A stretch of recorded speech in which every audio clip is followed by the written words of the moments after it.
I'd love to thank Chesapeake Climate Action Network Action Fund for sponsoring today's video. They are giving away a Rivian R1T Launch Edition. Not this one, you can't have mine, but they actually already have theirs in their garage. So if you win the raffle, you could take delivery immediately of a Rivian R1T. Chesapeake Climate Action Network Action Fund is doing a lot of work for sustainability and for cleaning up the US's climate. It's a really important fund, and I encourage you to go down to the link in the description below.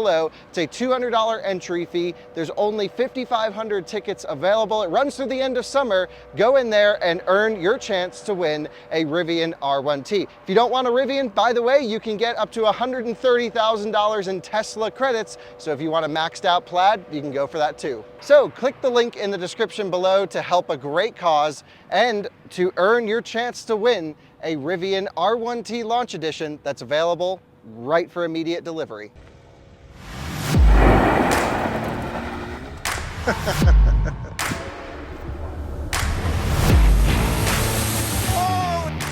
Hey Kyle, what are we doing today, man? Where are we at? Morning, Zach. We are at Bunce School Road, one of our favorite trails, Ironclads. We've run it a million times now on this channel, on our reviews channel, and others.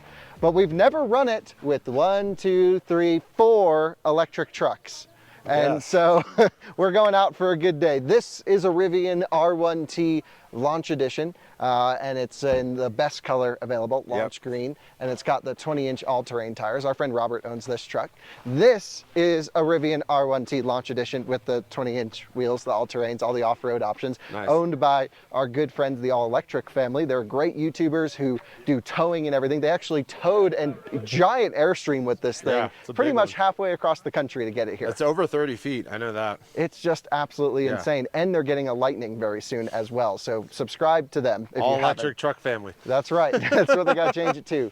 We got a Jeep JK. Yes. So what's going on with this? Man, everything, right? Rubicon I call this the Rubicon takeoff special. You'll notice that it's not a Rubicon. This is a Sierra model with Sahara. Sahara, yeah. With Rubicon takeoff wheels, Rubicon takeoff tires, and no suspension. No suspension. And it's a manual. It's a manual. And then check these. What is this? I don't know. With lights? How's your cooling with this? Does that just ruin all your cooling? I haven't noticed any sort of problem. So no issues with cooling. Yeah, how about that? It seems like that would slow down the cooling a little bit. All right. All right, and then what's this one, Kyle? This is a Rivian R1T Launch Edition. This is my truck. I just got it literally 3-4 days ago, something like that. And it has the wrong spec for what we're doing. Yes, absolutely. These are 22s, right? You know, if I had the option to choose the truck, everyone knows now I chose one that was immediately available. You know, I would have gone for the 20-inch all-terrains, but these are the 22-inch sport wheels. And I agree. I think it looks great. I kind of want to drive them every day and then get a set of tires and wheels for stuff like this. Yeah. But that's not going to hold me back. I told everyone we're not going to hold back because we don't have the skid plate underneath, the off-road protection, and we don't have the off-road tires and wheels. We're still going. But you still have all the suspension settings and all the off-road goodies. Everything's the same. And I even just took it up right over here, and I've noticed huge calibration change from when I last reviewed the truck off-road. So looking forward to that. Maybe we'll get better results than when we took Wills out here. Yeah, that's what I'm thinking. Yeah.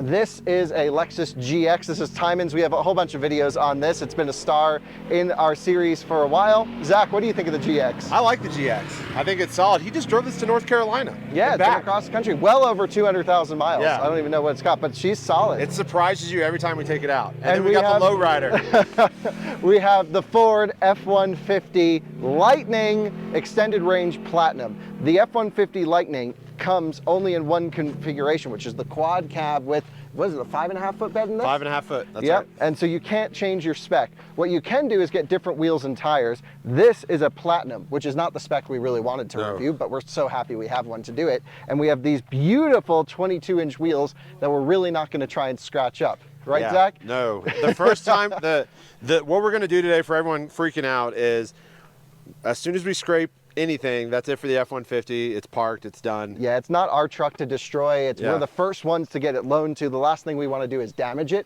but we do want to get a sense of how far up the trail can sort of the F-150 go. Because it's interesting because they're not speccing the F-150 with like an FX4 package or anything yet, the Lightnings yet. I really want a Lightning Raptor. There's no, this is as off-road as it gets, basically. It's just one minus day. the 22s. Right, so you can get the 18s, 20-inch wheels. Or no, I think they're 20s. Okay, 20s. Or okay. 19. I think they're 20s. Okay. and you can get 2 different tires, an all-terrain or an all-season. It's like $150 extra for the all-terrain. Totally worth it. Yeah, not the most aggressive tire, but on this channel previously, I've driven one on those wheels and tires off-road in like a Ford-designed course. This is a little bit more aggressive than that. So, yeah, we'll see. We haven't bottomed out yet. We ran this on the Switzerland. That's where we camped last night. yeah, and that's just like more of a rocky dirt road. Yeah, it's a rocky dirt road, but the Mach-E also did that too. So. Yeah, it's nothing exciting. But my biggest fear here, well, let's talk really quick.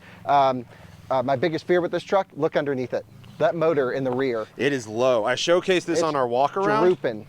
But let's look at it right now. It's lower than your tire. It's lower than your control arm, but it has a massive skid plate on it. Well, let's just hope that thing can hold the weight of the truck. I spoke to one of the Ford engineers who was responsible for some of the off-roading stuff, and he said they've just laid this thing right down on these skid plates, and it's been fine. Okay. So let's just hope. And let's hope we never even get to that point. But my guess is this is not going to be making it far up the trail. No, it doesn't have the brake over. It's a really long chassis and Plastic no adjustable running boards. suspension. Yeah. It's just it's built for on-road and maybe a little dirt to get you to a job site or to a campground, which it did perfectly. Yep. But it's not built for off-road trails like the Rivian. Not at all. Yeah.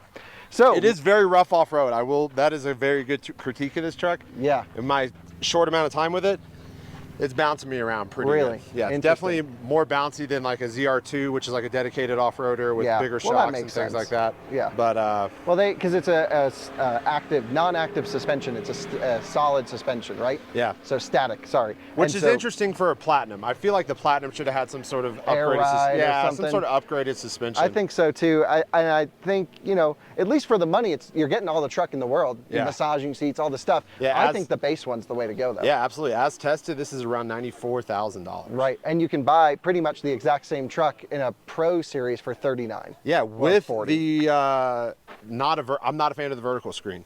Yeah, I prefer like the horizontal. the standard screen Yeah. too. So anyway, we'll have a whole bunch of videos on this. The one advantage this has here over the Rivians is a mechanically locking rear differential. Yes. And so it's electrically actuated, but essentially just goes toot, done, locks the 2 rear wheel speeds at the same. The Rivian has 4 motors, which if you know from our previous excursion with our friend Will's Rivian, we were not pleased with the motor calibration.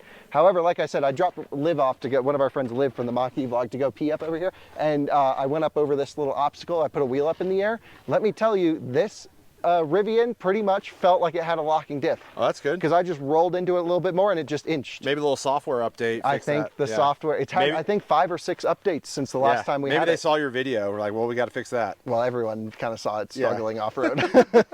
Cool, well, let's go hit up the trail. We'll see how everything does. But essentially, this is our group today. A lot of electric truck stuff on Ironclads. A great starting trail for a lot of these folks who haven't been off-road yet. Let's hit the trail. So remember when we had the white Rivian, we would air down, it would just, we would have to guess.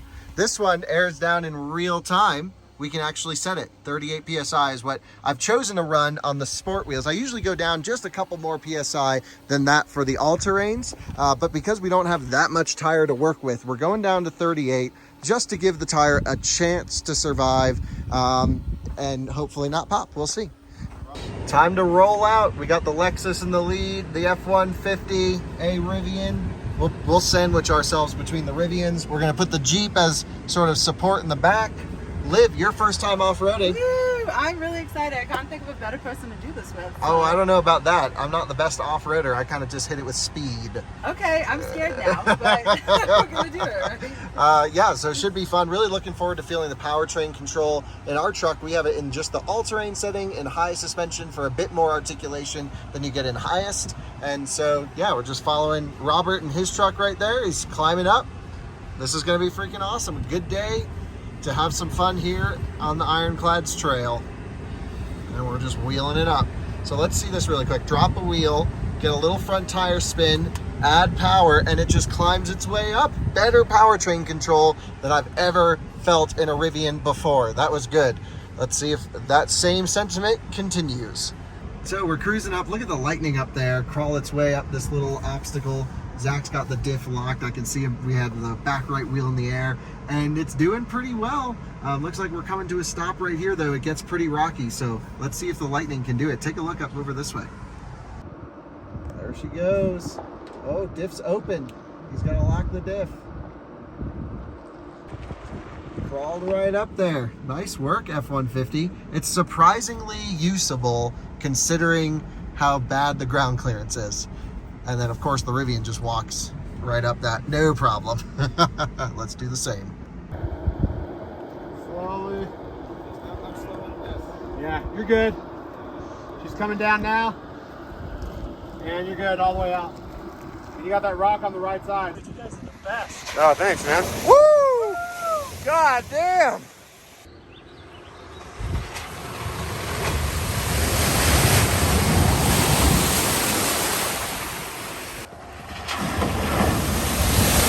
Holy shit! That water smells harder than me. So after you go through water, you're supposed to hold the horn for 2 seconds. Yeah, that's really peaceful to the environment we're in.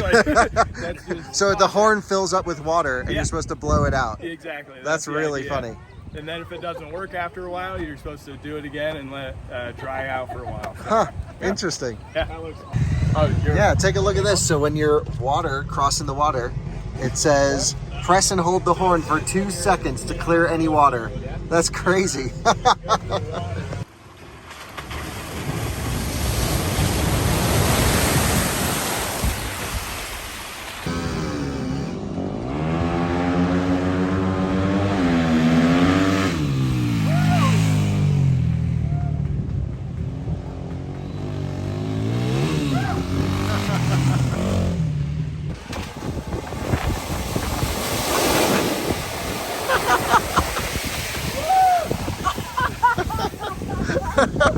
That was more than I was expecting. That was And he popped a tire.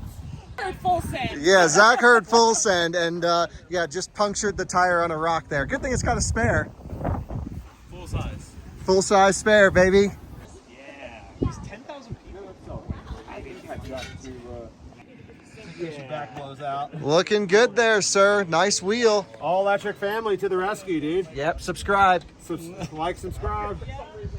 Well, we hit the end of the road for the Lightning. We actually popped a tire on the left rear. But we got it changed. But we got it changed. It was the cause of this water puddle back here. You hit it a little hard. Hit it a little hard.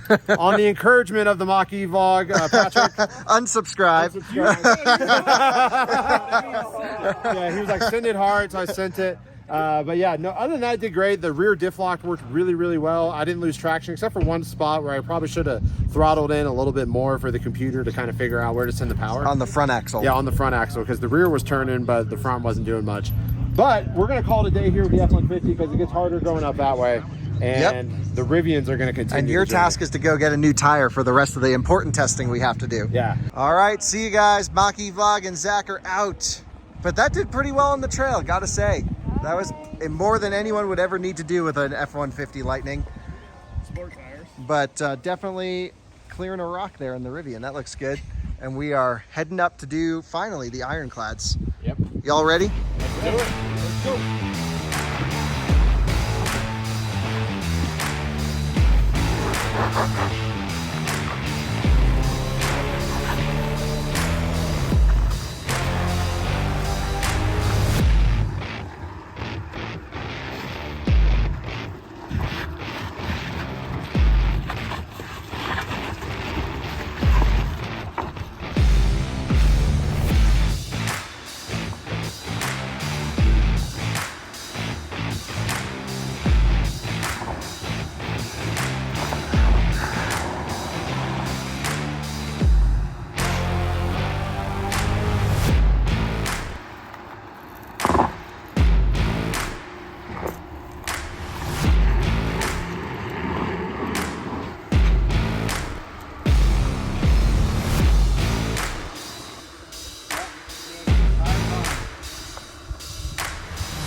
It's like it's cutting power.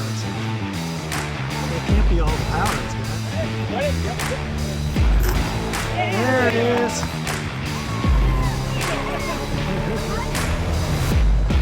All right. right, well, we just conquered our first hardcore obstacle. Ran into really no issues. The sport wheels are doing well. I aired them down to under 40 PSI. This, though, gets really rocky. Take a look up ahead. And so, essentially, we're going to let one car go up at a time, right, just in case they fling any rocks or any issues happen. But we're crawling up, no issue at all. The all-electric family's Rivian didn't have enough power actually to go over an obstacle. It was like they were maxing out that single motor, and he was definitely wide open throttle. So this is where I keep saying locking diffs would be better. Yes, but I'm actually finding that the motor calibration this go around is significantly better tuned than when we took out Will's truck in a previous overlanding video. I'm finding it's getting the power down. There's much less unnecessary wheel spin. So you can tell that Rivian is working on their 4-motor powertrain calibration. And I would say it's for the better. I'm very impressed so far with how this thing's doing. And keep in mind, we're only going 3 miles an hour. Really steep uphill, which is really putting a lot of stress and everything into the truck, and so much less fans running, things like that. It just seems to be a lot better. So pleased to say the least.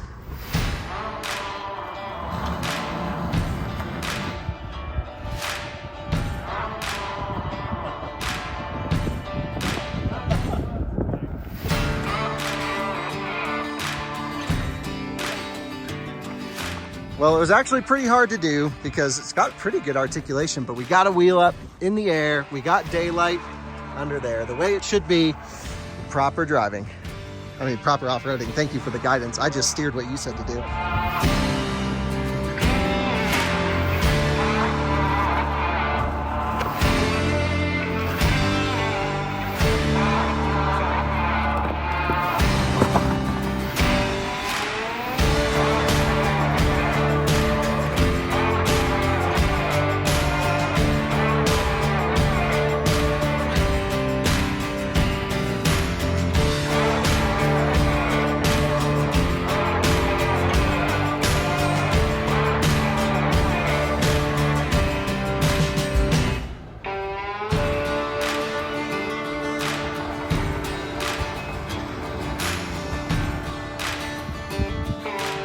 Rob, we've been having a good time out here. You've been wheeling the truck. Yep. Having no fear wheeling it. No, absolutely not. And but you've been saying you got an issue. What's going on? So the last issue, just now, you were having fun putting your tire up in the air. Yeah. And I left my truck to come spot you, and went back to my truck.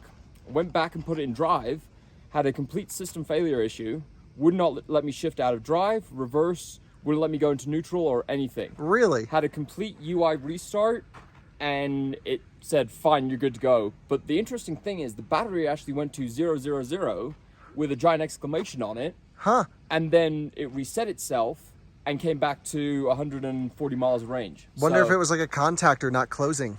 I think it may have been a contactor not closing, or it could have been a temperature issue because it was sitting underneath the sun. Okay. So, interesting. And it was there for a while running while I was with you, so that could have been Either way, it still feels a little early days, don't you very agree? early days, but But, God, we yeah. love this truck. Yeah.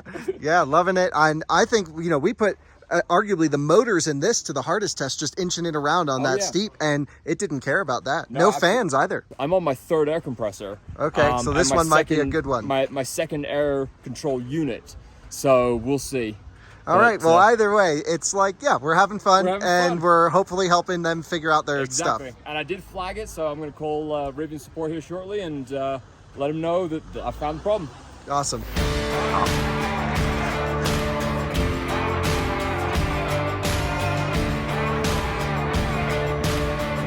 Good, you still got clearance.